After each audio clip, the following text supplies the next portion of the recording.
भाइयों और बहनों, राष्ट्रपति जी ने आपातकाल की घोषणा की है। आप सभी गहरे और व्यापक षड्यंत्र से अवगत होंगे।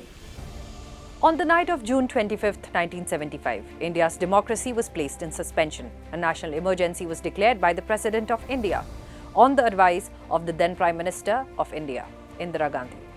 Over the next 19 months, India witnessed sweeping restrictions on civil liberties. Fundamental rights were suspended, the press was heavily censored, and political dissent became a punishable offence. One of the most prominent tools used to suppress dissent was mass arrest. I'm Richa Dwivedi, and today on New India Junction, we revisit a chapter that has often been underreported and rarely spoken of in detail. More than 1 lakh people were detained without trial under the Maintenance of Internal Security Act or MISA.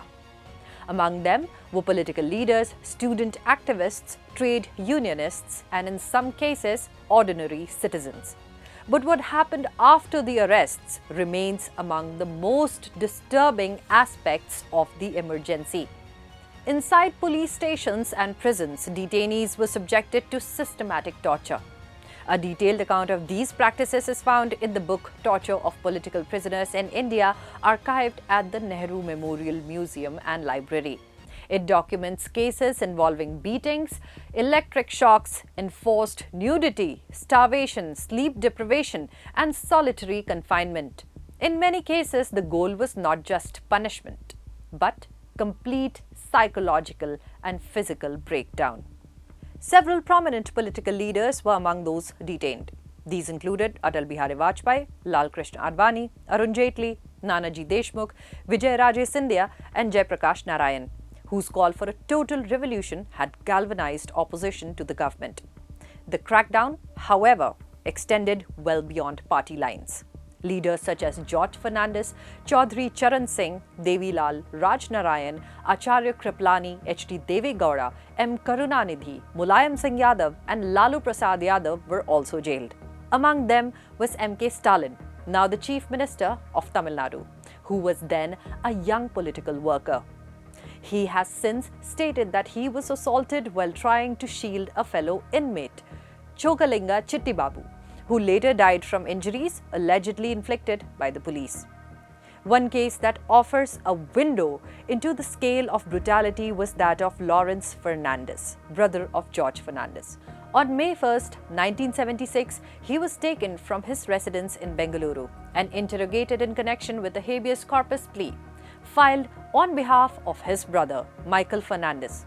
According to family accounts, Lawrence was tortured for nearly 6 hours, beaten with clubs and even with the root of a banyan tree. Over the next 3 weeks, he was held in solitary confinement and denied basic amenities. When his mother was finally allowed to visit him on May 21st, she reportedly found him emaciated, swollen, and barely able to move or speak.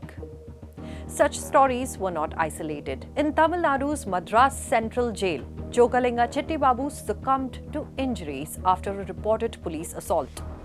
In Kerala, protesters shouting patriotic slogans were beaten until lathis broke. In Andhra Pradesh, detainees were burned with melted wax and denied medical attention. In Hyderabad, a student leader allegedly vomited blood after beatings and was left untreated. In Karnataka, a particularly brutal method was used repeatedly, known as the aeroplane position. Victims had their hands tied behind their backs and were hoisted into the air using a pulley, their weight suspended entirely by their shoulders. Across cities like Belgaum, Mysore, Mangalore, and Bangalore, students were subjected to this form of torture.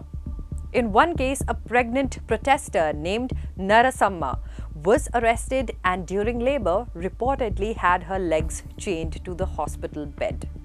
In Assam, CPIM leader Rabin Kalita died while in custody.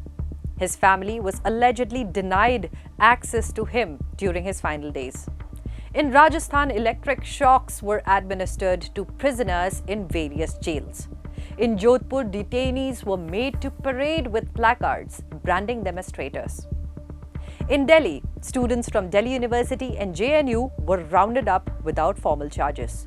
Several were tortured using methods including electric burns, chili powder, upside-down suspension and sleep deprivation. JNU student Jasbir Singh, in a written testimony, described being beaten for 6 hours, tied to a pole and swung between chairs until he began vomiting blood. He was reportedly told his body would be dumped in the Yamuna and never found. The emergency formally ended on March 21, 1977.